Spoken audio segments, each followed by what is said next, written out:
saying it's the worst we've ever had. Well, except for slavery, of course, which is a different kind of restraint, to use his words. But the way that the president and the attorney general talk about these measures that doctors say we have needed since February and don't yet have, which is to get people masked, which is to close some businesses in states where there are flare-ups, framed as an intrusion on civil liberties. And as you've been pointing out this morning, we see the manifestation of that, where people hear that and they run through stores yelling at people who are wearing masks and telling them, you can't take away my liberties. It's becoming ominous, the direction this is going to as we head into the election, Willie. There is a colossal failure in leadership as it pertains to the coronavirus. If you listen to the Woodward tapes, if you listen to Trump's voice himself, there are basic truths. And we have people following this president who are believing his lies and running with them, literally, through stores. There are also people covering this president who are going along with these lies. So there's a segment of the population who doesn't even know basic truths. We have a huge problem here, just with that scenario. And then the Attorney General, who also spent a good amount of time criticizing career prosecutors. Take a listen. Name one successful organization or institution where the lowest level employees' decisions are deemed sacrosanct. They aren't. There aren't any. Letting the most junior members set the agenda might be a good philosophy for a Montessori preschool, but it is no way to run a federal agency. Good leaders at the Department of Justice, as any organizations, need to trust and support their subordinates. But that does not mean blindly deferring to whatever those subordinates want to do.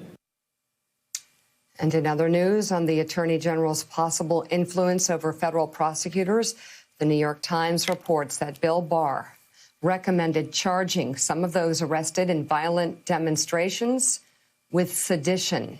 It came during a conference call last week with federal prosecutors, some of whom were reportedly alarmed at the suggestion to charge people with inciting people to rebel against the authority of the state.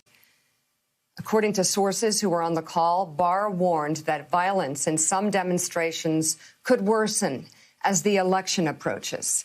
The Wall Street Journal writes, the call underscores the priority Mr. Barr has given to prosecuting crimes connected to violence during months of protests against racial injustice, leading to major property damage, as President Trump has made a broader crackdown on the violence and property destruction a key campaign issue.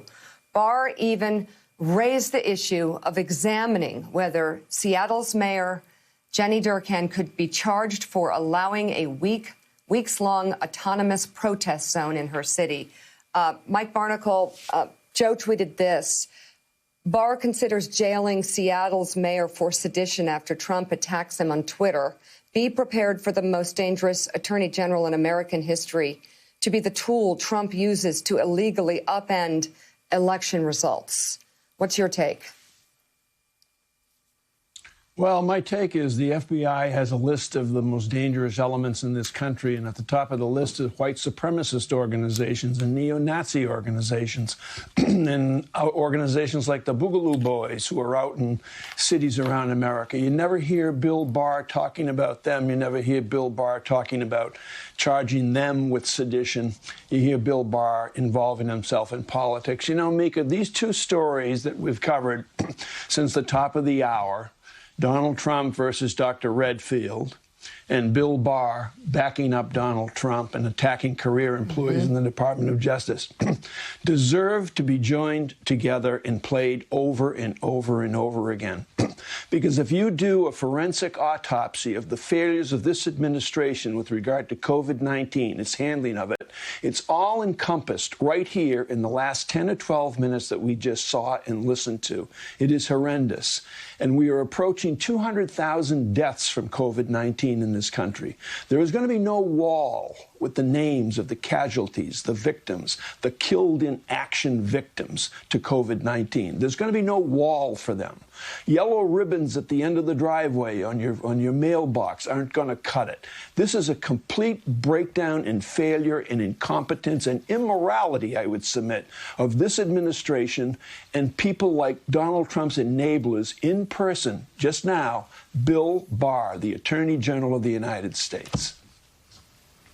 Amna Nawaz, your take on these developments. Mike Barnicle has just summed up some of the concerns there. Mine look at the elections. I'm worried that they're building up to something quite nefarious here. Mika, I think the president has two main messages going into the election, right? One is this law and order message, which he's had since the beginning of his campaign. And in response to the nationwide racial justice protests and Black Lives Matter movement, he has come out on the side of law and order and maintaining that rather than saying, let's address the root concerns of this movement and these protests. And the other is on the pandemic front, as has been said, that things are going to get better, that everything is going to be fine, that the economy is already recovering, that things are opening back up, football is back, life is getting back to normal, and the vaccine is coming. And there aren't a lot of wins for the president, really, on either front, because the protests continue, because a lot of work still has to be done when it comes to racial justice in this country, and the vaccine is still very much a threat for millions of Americans, with hundreds dying every day in the U.S., continuing to lead the world when it comes to both infections and deaths. And we have to remember, too, that who is the most vulnerable in all of this? I want to point to the recent study that was done. We've known for months that Black and brown communities have been disproportionately affected when it comes to the coronavirus.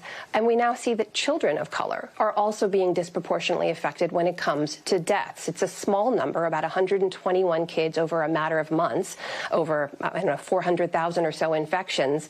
But for each of those families, imagine the loss of losing your child to what could have been a preventable infection. And this was also before schools were reopening. So there's still great uncertainty ahead. And there aren't a lot of answers coming from the president and from the White House right now. So we're in this remarkable moment, which has been said before in this conversation, where science is on the ballot. Americans are being asked to decide if they want to believe the president or if they want to believe the head of the Centers for Disease Control and Prevention. And it's not just a matter of civil liberties. People are in the streets in anti-masking protests. So this is a real divide. It's a very real divide. It's been a long time coming. Anyone who covered the 9/11 truthers and Pizzagate and QAnon conspiracy theory knows once you start distrusting the systems, that doesn't go back in a bottle. So this is going to have an impact not just on the election, but for a long time after.